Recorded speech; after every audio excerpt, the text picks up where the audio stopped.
retrouvons pour cette dernière interview avec Philippe Coé, président de la société Uperio, loueur de grues à tours et distributeur en France et à l'étranger, et aussi président du DLR, la Fédération des matériels. Bonjour Philippe.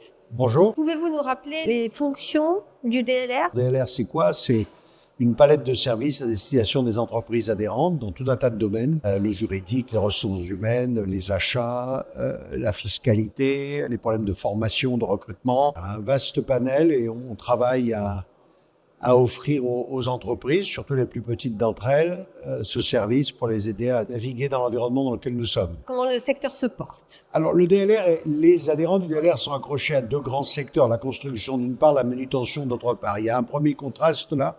La construction n'est pas dans une situation très favorable, surtout le bâtiment. Le TP va un peu mieux. Il y a des investissements publics et parapublics qui vont bien. Et la manutention, on est plutôt dans des situations favorables avec la logistique, les plateformes logistiques qui se construisent, des aspects industriels aussi, ou de plus en plus d'industriels décident d'utiliser des prestataires externes pour toutes leurs challenges de manutention. Donc on a un premier défi autour de l'économie dans laquelle on navigue. Après, nous avons les grandes transitions, les trois grandes transitions, le climat, avec pour nous un impact direct sur la décarbonation des matériels et des chantiers.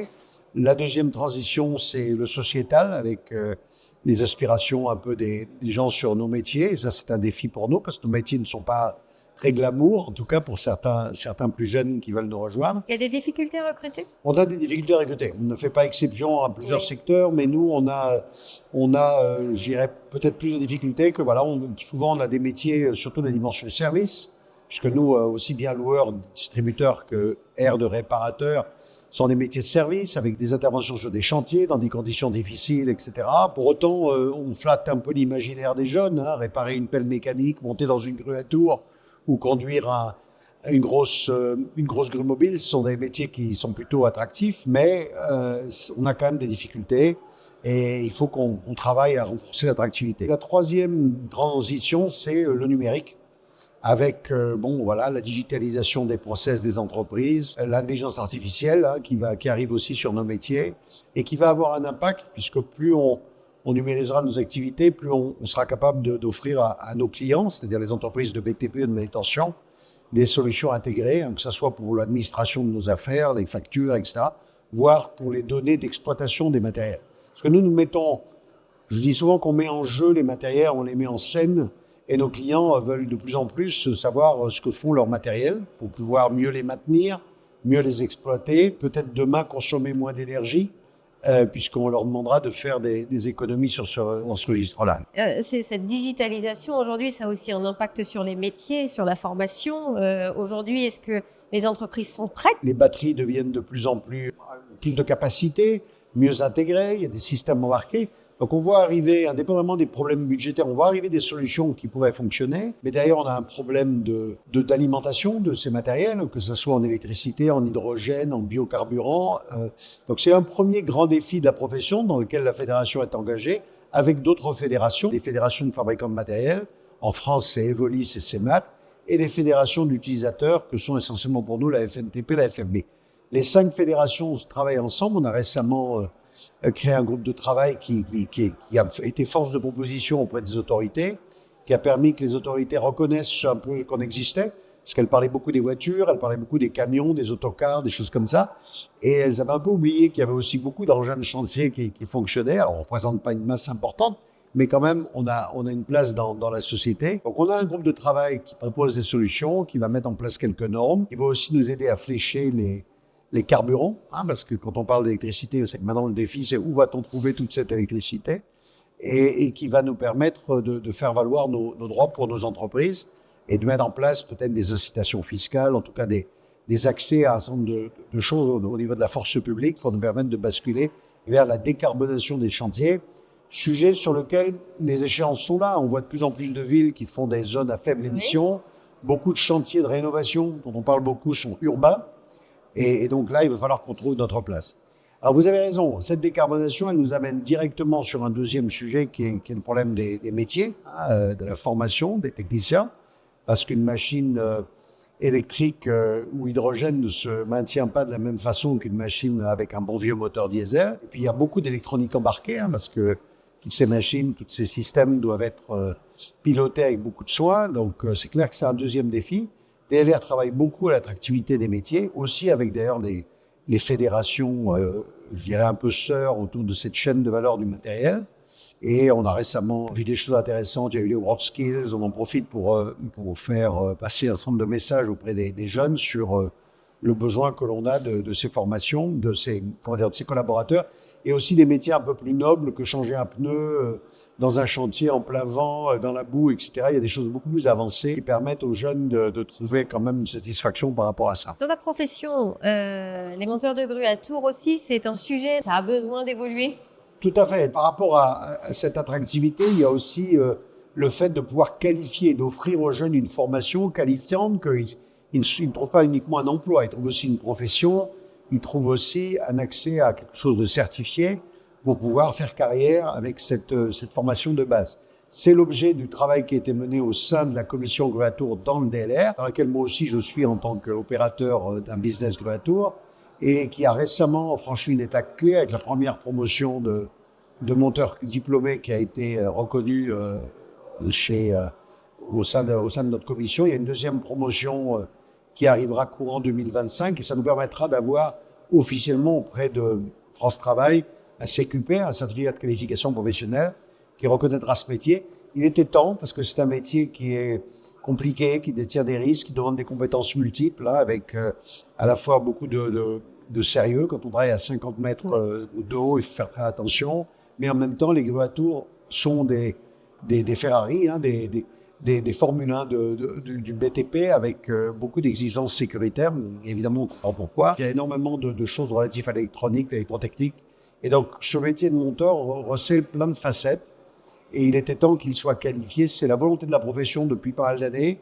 On a mis ça en place, on en est très fiers. Donc une reconnaissance du travail. Est-ce que dans ce secteur, le vol est un enjeu? Les grues à Tours un peu moins, parce qu'une grue à Tours, ça difficile. se vole pas comme ça. On vole des câbles, on vole des éléments des peut-être. cuivres d'alimentation. La grue à Tours fonctionne à l'électricité.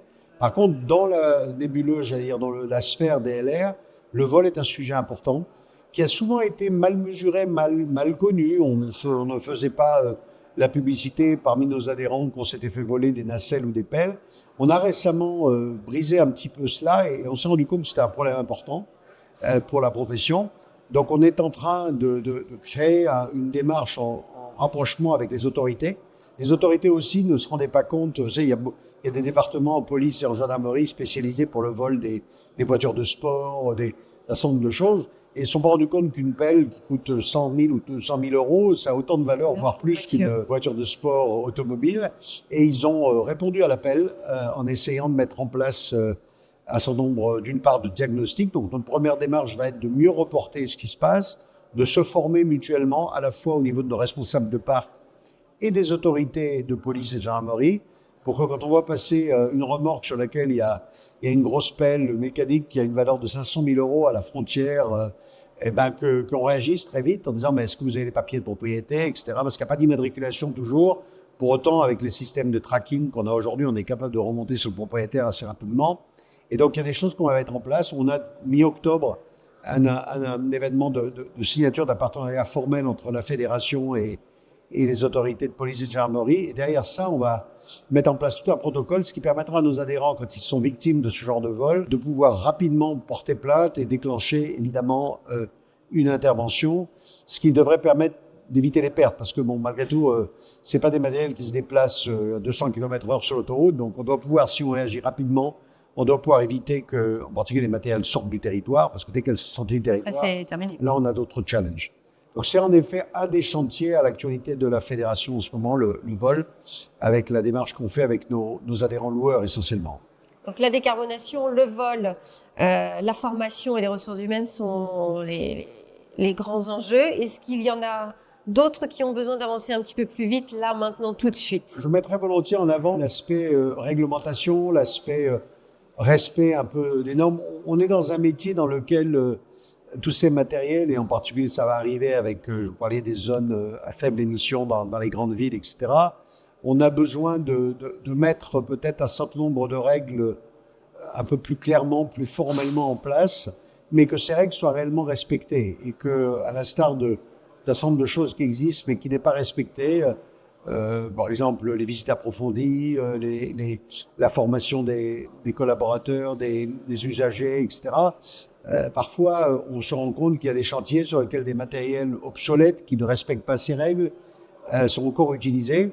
Alors ça correspond à toute l'économétrie de ce métier qui est parfois délicate, donc les gens ont tendance à essayer de faire un peu des impasses sur un certain nombre de choses, mais ça conduit après à une accidentologie qui est pas acceptable, hein, et derrière, évidemment, à des normes supplémentaires. Alors vous aurez toujours le problème que les grands groupes respecteront ces normes, auront un handicap de coût par rapport à des plus petits acteurs, donc il faut qu'on arrive à trouver le bon équilibre et que on se comprenne tous collectivement avec les confrères et avec les autorités pour que ça avance un peu plus vite et que derrière des règles qui sont mises en place soient respectées. Ça sera pour la bonne cause. Il faut que tout le monde en profite et qu'on fasse en sorte que ces métiers soient globalement plus attractifs. Philippe Coé, comment vous voyez l'avenir, déjà en France? On est tous dans déjà l'économie globale de la construction en France, hein, qui est un peu en panne pour différentes raisons. Des raisons de macroéconomie, de taux d'intérêt, d'inflation, de pression sociétale sur les chantiers, le fait qu'on ne veut plus bétonner, donc le logement par exemple. C'est ça, tout le monde attend là, depuis maintenant plus de 12 mois, attend on ne sait pas très bien quoi. Alors on voit arriver aujourd'hui des choses qui se stabilisent, comme les taux d'intérêt, hein, comme l'inflation, ce qui est une très bonne chose, parce que aussi bien la vente de matériel, et je pense à nos amis distributeurs, que le travail de nos clients sur la construction d'un projet, que ce soit immobilier ou d'infrastructure, ça s'inscrit dans le temps. Donc il faut avoir une visibilité de coût, une façon de le financer sur plusieurs années. Et depuis maintenant 2022, on va dire, hein, depuis 2 ans, l'absence de visibilité fait que tout le monde attend. Dans notre métier, l'attente n'est pas une bonne chose parce que ça fait annuler beaucoup d'ambition. On le voit, on a un décrochage entre les permis de construire et les démarrages des chantiers. Au niveau des statistiques globales, uniquement sur le logement, on voit qu'il y a beaucoup de projets, il y a beaucoup de permis de construire, mais des chantiers ne démarrent pas parce que les gens attendent. Donc on a déjà ce premier volet d'économie. Encore une fois, il faut qu'on arrive à aller au-delà de ça. Il y a beaucoup de choses à faire. On a un nouveau gouvernement qui arrive sur la France, on va rester optimiste, mais on a une crise de logement qui est terrible et qu'il faut arriver à juguler pour pouvoir remettre les choses en avant. On a ce défi de la décarbonation qui ne va pas être facile, qui dépasse simplement l'aspect matériel. Qui va être coûteux. Mais qui ne va pas être accessible. On parlait de carburant, on parlait de formation aussi des conducteurs d'engins. Ça, c'est compliqué parce que même si on est tous partants, il y a un impact économique qui est assez colossal. Une machine avec un système d'énergie qui vient de choses renouvelables, c'est pas facile, ça va coûter très très cher. Ça va imposer aux loueurs un changement de flotte important, hein, puisque voilà, les matériels ne seront plus louables, les matériels historiques ne sont plus louables. On sait que la durée de vie d'un matériel, ça atteint parfois 10, 15 ans, voire dans les gâteaux une vingtaine d'années. C'est pas facile. Et puis il y a une troisième chose que l'on doit suivre, c'est le rôle du distributeur, le métier de distributeur, hein, qui dans le DLR, il y a le D-distributeur, dans lequel il y a besoin de retrouver un bon équilibre pour savoir un petit peu comment ces métiers de distribution, qui sont incontournables, en particulier par rapport à d'autres dimensions, le fait qu'ils couvrent le territoire, parce qu'il y a besoin d'être partout, hein.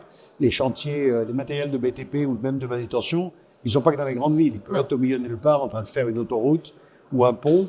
Il y a besoin de s'en occuper et évidemment, les distributeurs sont là pour offrir à la fois les services, les pièces de rechange, etc., qui sont indispensables au bon fonctionnement. Donc il y a un certain nombre de défis et on va y arriver, mais ça dure un peu, donc on commence tous à être impatients dans la reprise. Qu'est-ce qui se passe à l'étranger?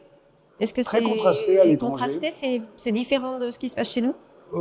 Très contrasté. L'Allemagne est à peu près dans la même situation que la France, avec d'autres problématiques avec aussi un manque de visibilité qui est encore une fois, chez eux comme chez nous, pose un problème. Certains pays vont mieux. Je pense que le Royaume-Uni est en train de sortir et devrait avoir une politique d'infrastructure. Ça va beaucoup passer par la dépense publique. Parce que la dépense privée, que ce soit pour l'investissement locatif ou pour simplement se loger, les gens vont encore un peu attendre, mais les taux d'intérêt qui baissent, c'est une très très bonne chose. Mais par contre, la dépense publique, dans certaines économies, je pense à Royaume-Uni, je pense en Scandinavie ou aux États-Unis, ou dans lequel je suis opérateur, la dépense publique va aider. Déjà, nous a permis de moins souffrir qu'on ne le voit en France et devrait nous aider à repartir. Et puis pour la France et l'Allemagne, on va plutôt attendre la fin 2025, début 2026. En tout cas, c'est ma vision des choses. Merci Philippe Coé. Merci beaucoup.